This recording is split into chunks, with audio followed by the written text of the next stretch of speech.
আসসালামু আলাইকুম। বাংলা সংবাদে সবাইকে স্বাগত জানাচ্ছি। আমি চিন্তিয়া হক। শুরুতেই সংবাদ শিরোনাম। শেখ হাসিনাকে ট্রাইব্যুনালে হাজির হতে পত্রিকায় বিজ্ঞপ্তি প্রকাশের নির্দেশ। এদিকে এখনো ফ্যাসিস্টবাদী শক্তির থেকে গণমাধ্যম পুরোপুরি মুক্ত নয়, বলছেন তারেক রহমান। জানাবো, ফরিদপুরে এনসিপির কমিটি নিয়ে বিক্ষোভ, বৈষম্য বিরোধী নেতা বললেন সাপের ডিম সাপেই খাবে।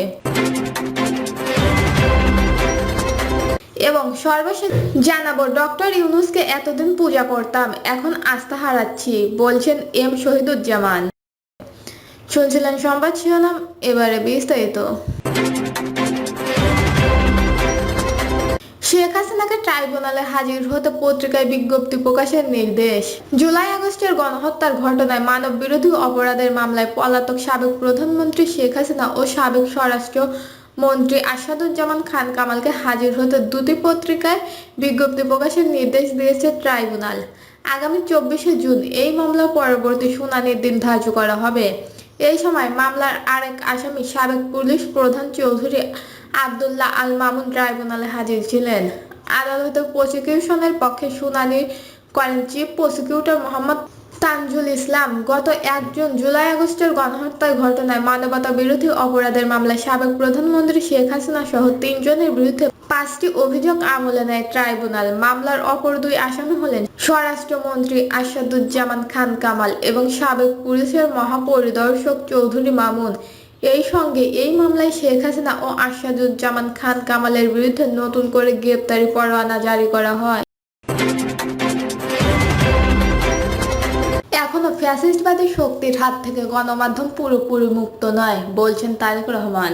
বিএনপির ভারপ্রাপ্ত চেয়ারম্যান তারেক রহমান বলেছেন, বিগত 5 আগস্ট ফ্যাসিস্টবাদী সরকার পতনের পর গণমাধ্যম কিছুটা স্বাধীনতা ভোগ করলেও এখনো ফ্যাসিস্টবাদী শক্তির হাত থেকে গণমাধ্যম পুরোপুরি মুক্ত হয়নি।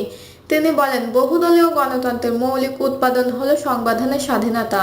সংবাদপত্রের স্বাধীনতা নিশ্চিত করতে হবে, ফলে গণতন্ত্রের নিরাপত্তা ও স্থায়িত্ব তৈরি হবে। ওই দীর্ঘ পোস্টে তারেক রহমান বলেন, 1975 সালে 16 জুন বাংলাদেশের ইতিহাসের এক কালো দিবস।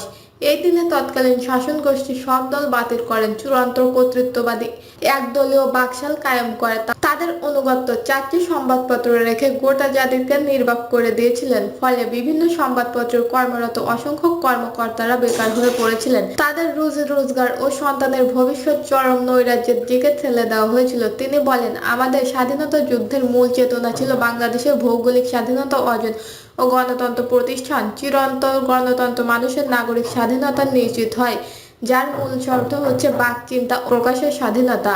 সংবাদপত্রের স্বাধীনতা, ভিন্নমত প্রকাশের সুযোগ থাকায় রাষ্ট্র ও সমাজ জবাবদিহিতামূলক আয়ত্তায় আসে এবং দেশের সরকার গঠনের নাগরিকের ইচ্ছার প্রতিফলন ঘটে। কিন্তু স্বাধীনতা চেত্তর ক্ষমতাসীনরা স্বাধীনতা যুদ্ধের মূল চেতনার সঙ্গে বিশ্বাসঘাতকতা করে বহুদলীয় গণতন্ত্রের পথ চলাকে স্তব্ধ করে দিয়ে একদলীয় বাকশাল ব্যবস্থা কায়েম করে। পরবর্তীতে মহান স্বাধীনতার ঘোষক শহীদ রাষ্ট্রপতি জিয়াউর রহমান এদেশের কাঙ্ক্ষিত বহুদলীয় গণতন্ত্র পুনর্বর্তন করেন। বাকশাল সরকারের সকল প্রকার অগণতান্ত্রিক কালাকানুনি বাতিল করে সংবাদপত্রের স্বাধীনতা পুনঃপ্রতিষ্ঠিত করেন। সংবাদপত্রের স্বাধীনতা হরণ চিন্তা ও বিবেকের বন্দী রাখা মন্তব্য করে তিনি আরো বলেন, শেখ মুজিবুর রহমানের মতো তার মেয়ে শেখ হাসিনাও একই পথ ধরে তাদের প্রকৃত দর্শক একদলীয় ব্যবস্থা পুনঃপ্রবর্তন করেছিল নতুন অঙ্গনেতে। নানা কালাকানুনি প্রণয়ন করে সাংবাদিক ও সংবাদপত্রের ওপর অব্যাহত জুলুম চালিয়েছে তারা। বাংলাদেশের গণমাধ্যমের স্বাধীনতা হরণ করা হয়েছিল। সত্য উচ্চারণ করতে নেমে আসলে নির্যাতনের খপ্পরে পড়তো তারা। বাংলাদেশের গণমাধ্যমের কর্মীদের সকল পর্যায়ের মানুষকে সার্বক্ষণিক শঙ্কিত থাকতে হয়েছে।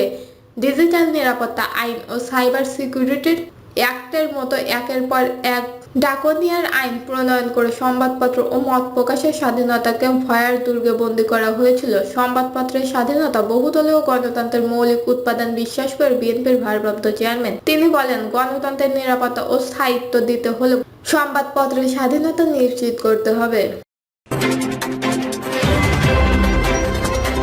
ফরিদপুরে এনসিপির কমিটি নিয়ে ক্ষোভ, বৈষম্য বিরোধী নেতা বললেন সাপের ডিম সাপেই খাবে। ফরিদপুরে জাতীয় নাগরিক পার্টির কমিটির আওয়ামী লীগের সঙ্গে জড়িত ব্যক্তি ও ফ্যাসিস্টবাদের দোসররা স্থান পাচ্ছে বলে অভিযোগ করেন বৈষম্য বিরোধী ছাত্র আন্দোলনের ফরিদপুর সদস্য সচিব সোহেল রানা। উল্টে যাচ্ছে গণেশ উল্লেখ করে এর ফলাফল সম্পর্কে তিনি বললেন সাপের ডিম সাপেই খাবে। গত শনিবার সোহেল রানা তার ফেসবুক পোস্টে এইসব কথা বলেন। 5 জুন এনসিপির ফরিদপুর জেলা শাখায় 23 সদস্য সমন্বয় কমিটি ঘোষণা করা হয়। দলটির সদস্য সচিব আক্তার হোসেন ও মুখ্য সংগঠন হাসনাত আব্দুল্লাহ স্বাক্ষরিত চিঠিতে উল্লেখ করা হয়েছে আগামী 3 মাস অথবা আহ্বায়ক কমিটি গঠনের আগ পর্যন্ত এই কমিটির মেয়াদ উল্লেখ করা হয়েছে।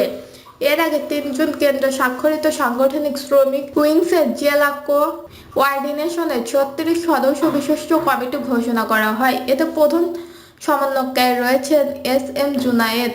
আগামী 3 মাসের জন্য একটি কমিটি করা হয়েছে বলে উল্লেখ করা হয়। এই দুটি কমিটি সম্পর্কে ফেসবুক পোস্টে সোহেল রানা বলেছেন উল্টে যাচ্ছে গণেশ। জুলাই গণ অভ্যুত্থানকে কেন্দ্র করে গড়ে ওঠা দল এনসিপি শহীদদের রক্ত হায়নার হাত থেকে বেঁচে যাওয়া বীরত্বের ত্যাগের উপর দাঁড়িয়ে থাকে একটি রাজনৈতিক দল। দেখতে পাচ্ছি আমরা তৎকালীন সময়ে আওয়ামী লীগের সমন্বিত দলেরা ফ্যাসিস্টবাদের কোলে বসে থাকা দোসররা মুখ লুকিয়ে গুরুত্বপূর্ণ জায়গা নিচ্ছে এই দলে। বাদ যাচ্ছে না সহযোগী সংগঠনের গুরুত্বপূর্ণ পদও। সোহেল রানা আরো উল্লেখ করেন এমন গুরুত্বপূর্ণ পদ দেওয়ার আগে কখনো খতিয়ে দেখার চেষ্টা করেনি জুলাইয়ে তাদের কি ভূমিকা ছিল, কার অবস্থান কি ছিল, জুলাইয়ের পক্ষে নাকি বিপক্ষে। যাদের পদ বা পদবি দেবেন তারা কি চায় মানুষের জন্য রাজনীতি নাকি টেন্ডারবাজি দখলদারি করে নিজের পকেট ভালেই। সময় ভালো চলছে, বসন্তের কোকিলা আসছে ঝাঁকে ঝাঁকে। সময় খারাপ হলে এদের কি আদৌ খুঁজে পাওয়া যাবে? রীতিমতো অবাক করে দিচ্ছেন আমাদের, যেটার ফলাফল হবে সাপের ডিম সাপেই খাবে। এই বিষয়ে জানতে চাইলে সোহেল রানা বলেন স্বৈরাচার সরকার বিদায়ের পর নতুন বাংলাদেশ বিনির্মাণের স্বপ্ন দেখেছিলেন তরুণ সমাজ। তরুণদের ভরসাস্থল জুলাইয়ের গড়ে ওঠা নতুন দল এনসিপি ছিল।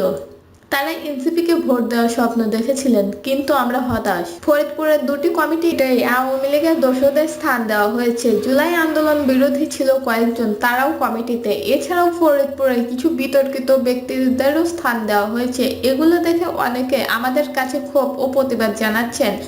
সৈয়দ নীলিমা উল্টো অভিযোগ করেন জেলার বৈষম্য বিরোধী ছাত্র আন্দোলনের কমিটিতে তো ছাত্রদল মাইন্ডের লোকজনও রয়েছে।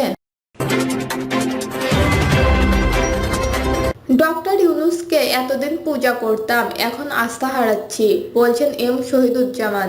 ঢাকা বিশ্ববিদ্যালয়ের আন্তর্জাতিক সম্পর্ক বিভাগের অধ্যাপক ও নিরাপত্তা বিশ্লেষক অধ্যাপক এম শহীদুজ্জামান বলেছেন প্রধান উপদেষ্টা ডক্টর মোহাম্মদ ইউনূস যে লন্ডন সফর করে আসলেন সে যে আমার কাছে এটা মোটেও ভালো লাগেনি।